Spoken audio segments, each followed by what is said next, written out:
اعوذ باللہ من الشیطان الرجیم سورۃ الاحزاب آیت نمبر 14 بسم اللہ الرحمن الرحیم وَلَوْ دُخِلَتْ عَلَيْهِمْ مِنْ أَقْطَارِهَا، اور اگر اس شہر میں ان پر اس کے کناروں سے داخل ہو جاتا،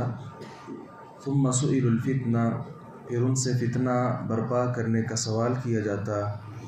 لَآتَوْهَا، تو یقیناً وہ اسے عمل میں لے آتے، وَمَا تَلَبَّثُوا بِهَا إِلَّا يَسِيرًا،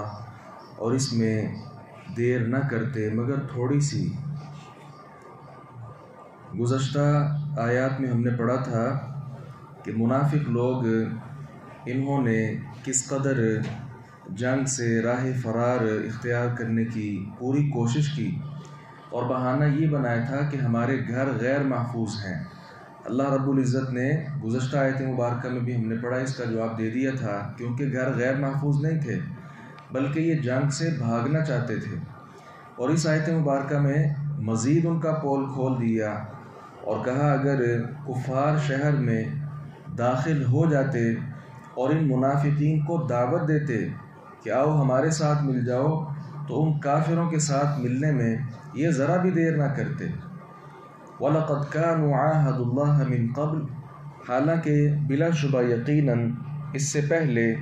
انہوں نے اللہ تعالیٰ سے عہد کیا تھا، لَا يُوَلُّونَ الْأَدْبَارَ، کہ وہ پیٹھ نہیں پھیریں گے، وَكَانَ عَهْدُ اللَّهِ مَسْئُولًا، اور اللہ کا عہد ہمیشہ سے پوچھا جانے والا ہے۔ یہ منافقوں نے غزوہ احزاب سے پہلے جنگ احد جو تھی اس کے بعد بھی یہ پختہ وعدہ کیا تھا کہ آئندہ سے ہم جنگ سے راہ فرار اختیار نہیں کریں گے اور مسلمانوں کا ہر دم ساتھ دیں گے، لیکن یہ اس کے ساتھ مزید انہوں نے کہا تھا کہ آئندہ کسی جنگ میں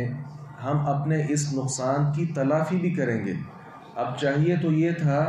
کہ غزوہ احزاب میں دیگر اہل اسلام سے بڑھ چڑھ کر یہ جنگ میں حصہ لیتے، لیکن وہ جو منافقت ہے دل میں وہ موجود تھی، جس کا اللہ رب العزت نے یہاں تذکرہ کیا۔ قُلْ لَن يَنْفَعَكُمُ الْفِرَارُ إِنْ فَرَرْتُم مِّنَ الْمَوْتِ أَوِ الْقَتْلِ، کہہ دیجئے تمہیں بھاگنا ہرگز نفع نہیں دے گا۔ إِنْ فَرَرْتُم مِّنَ الْمَوْتِ أَوِ الْقَتْلِ، اگر تم مرنے یا قتل ہونے سے بھاگو،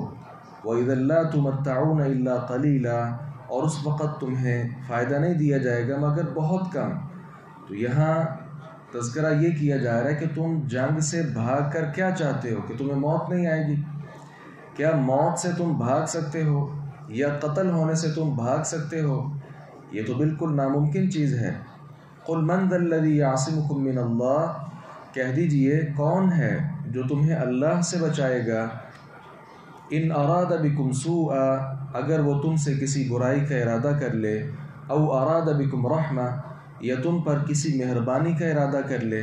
وَلَا يَجِدُونَ لَهُم مِّن دُونِ اللَّهِ وَلِيًّا وَلَا نَصِيرًا، اور وہ اپنے لیے اللہ کے سوا نہ کسی کو دوست پائیں گے اور نہ کوئی مددگار پائیں گے۔ تو اس آیت مبارکہ میں بھی اس بات کا تذکرہ ہے کہ یہ لوگ اللہ رب العزت سے کسی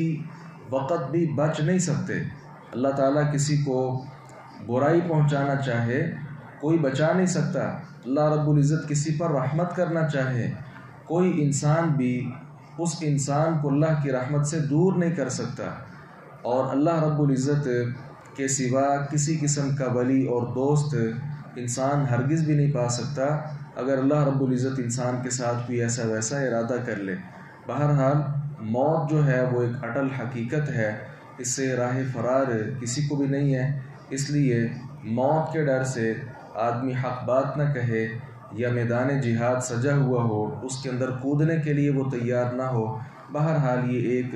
حماقت ہے، اور خواہ مخواہ اللہ رب العزت کی طرف سے جو ملنے والے انعامات ہوتے ہیں ان سے یہ دوری اختیار کرنا ہے۔ اللہ تعالیٰ سے دعا ہے باری تعالیٰ حق بات کو سمجھنے اور اس پر عمل پیرا ہونے کی توفیق عطا فرمائے۔